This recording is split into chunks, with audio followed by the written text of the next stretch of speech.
Hello, everyone.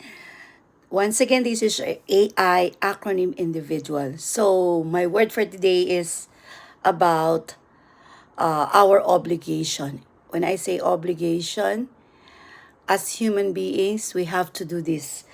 So, what is the importance of this word?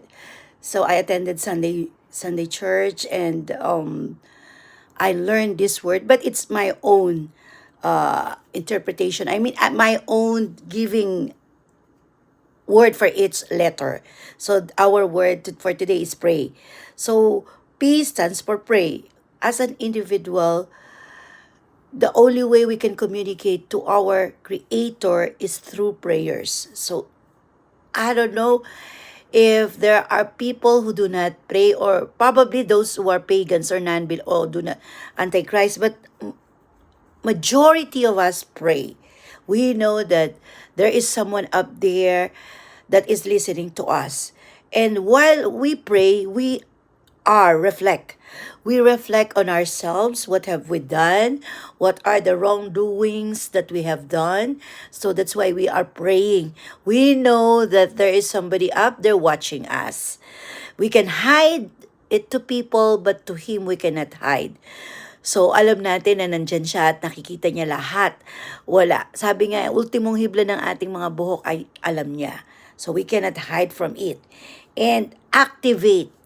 A stands for activate the line of communication to our Creator, to our God, Jesus Christ. It's because, kumbaga sa walang SIM ito. Wala siyang kailangang requirement na SIM card at hindi ka naglo-load.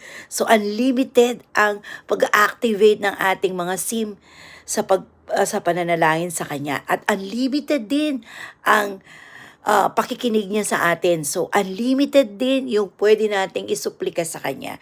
Pwede nating sabihin sa Kanya. And then, yield. Why? You will yield an everlasting peace, everlasting happiness, and you will yield salvation because you have a personal relationship with Him. Baka sabihin niya, pagdating niya, kilala ba kita? Kasi hindi mo ko kilala eh. Wala tayong attachment. Wala tayong connection. Pero if you keep on praying, you establish that relationship with Him, I am sure, sabi niya, bestie tayo. So, kilala kita. Alam ko kung ano ang nasa puso't isip mo. So, hindi lahat ng tumatawag na ama ay may liligtas. And then, sabi nga nila, marami dyan na talagang, they know Jesus Christ, they know, but they do not have that relationship.